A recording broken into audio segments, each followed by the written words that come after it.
Bapa penemban Patma Dewa kabeh kudu mangkat mateni menungsa sing jenenge Baladewa. Ayo mangkat so.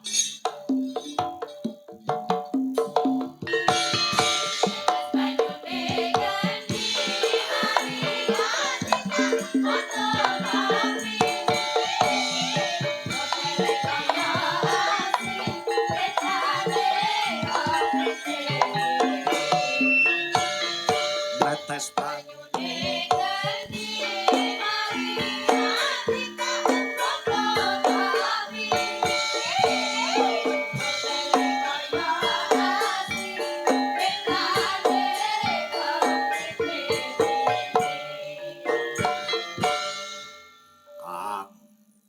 enteni Kang.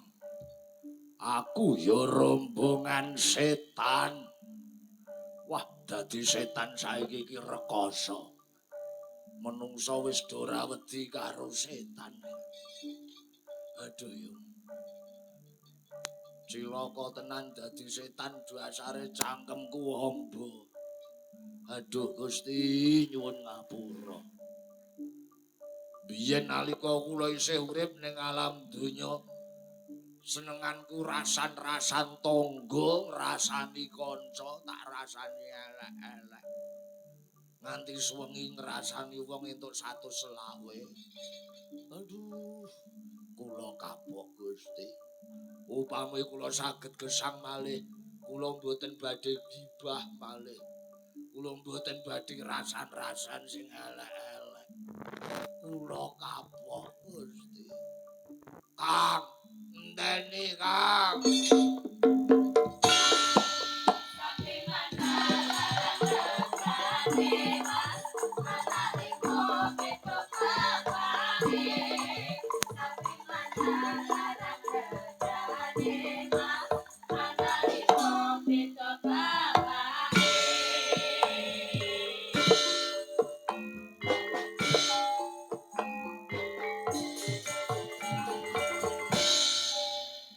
Waduh yo.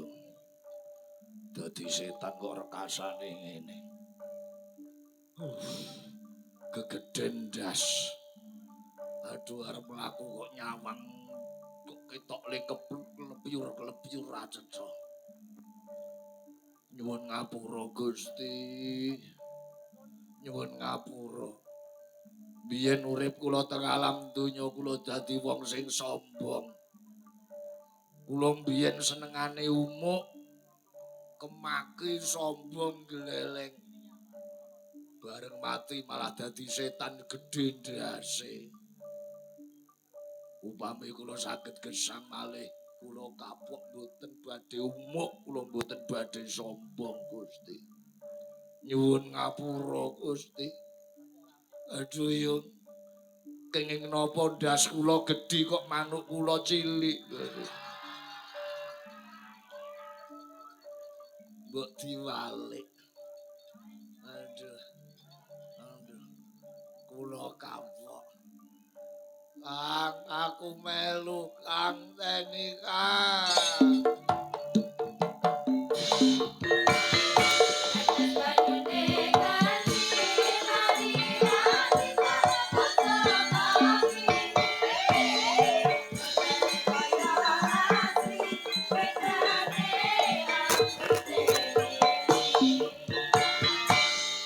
Anoyong. Aduh, rekasane dadi setan. Wetengku obah terus ora gelem leren. Rasane senep, rasane besesek. Kula kapok Gusti. Sing teng weteng kula niki duwite rakyat Gusti. Kula mboten ngerti yen koruptor niku matine dadi setan. Aduh. Upami kula saged gesang malih. Kula mboten badhe korupsi, Gusti. Kula lagi ngerti nek koruptor mati dadi setan wetenge obah terus. Aduh. Kang, enteni Kang.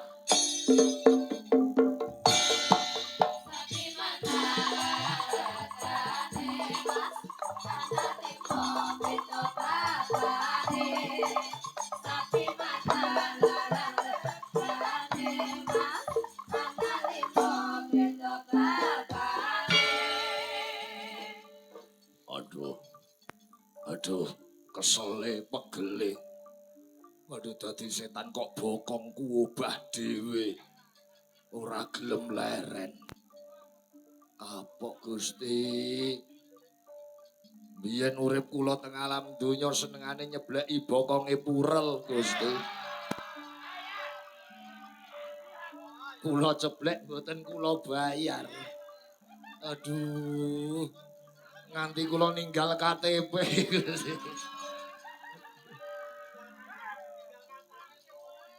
Kula kapok Gusti. Upami kula saged gesang malih saestu kula boten badhe nyeblek ibu okong. Sing kula ceblek ngarepe bokong Gusti. Aduh kapok. Kapok.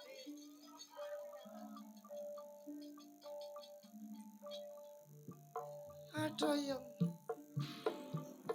Iki ndasku kok tak cangking dhewe.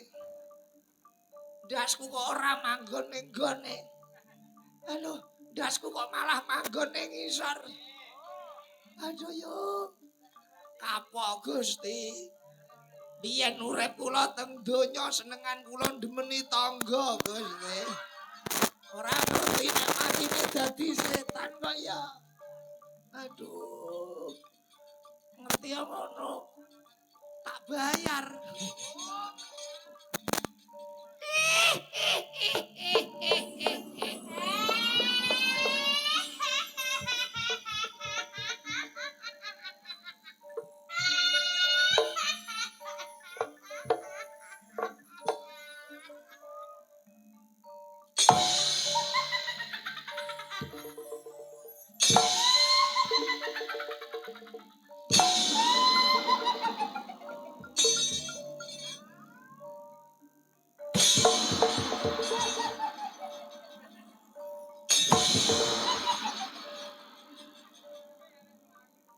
Kowe kok ngetutke aku terus masih.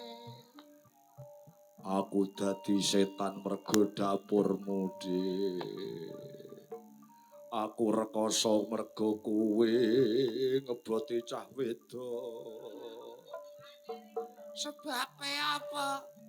Sepeda motorku kadol loro mergo kowe. Mergo ngopeni kowe.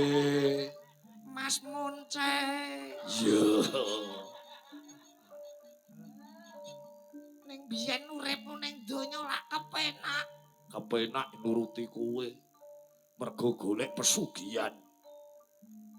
Golek pesugihan ora ngerti jebule mati dadi setan. Dik, mertobato. Mertobato karo sing gawe urip njaluk ngapura, karo sing gawe urip aja dibaleni meneh golek pesugihan. Aduh Gusti.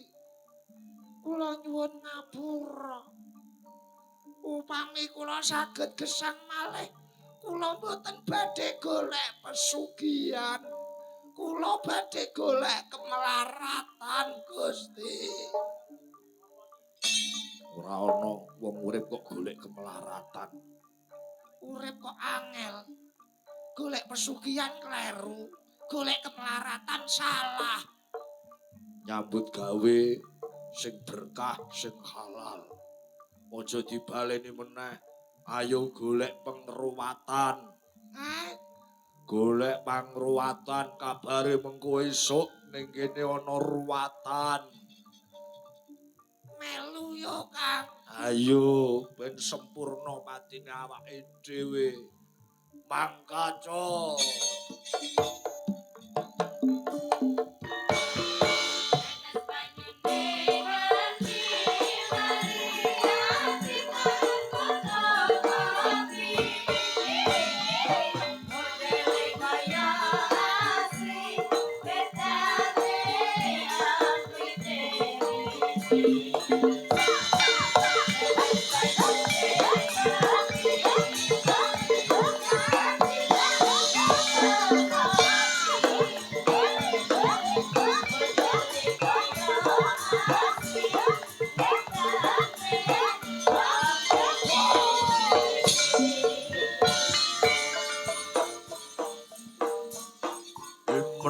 dosa mumpung urip ning alam donya bertobat lawan Gusti kang Maha Kuwasa aja padha tumindak dosa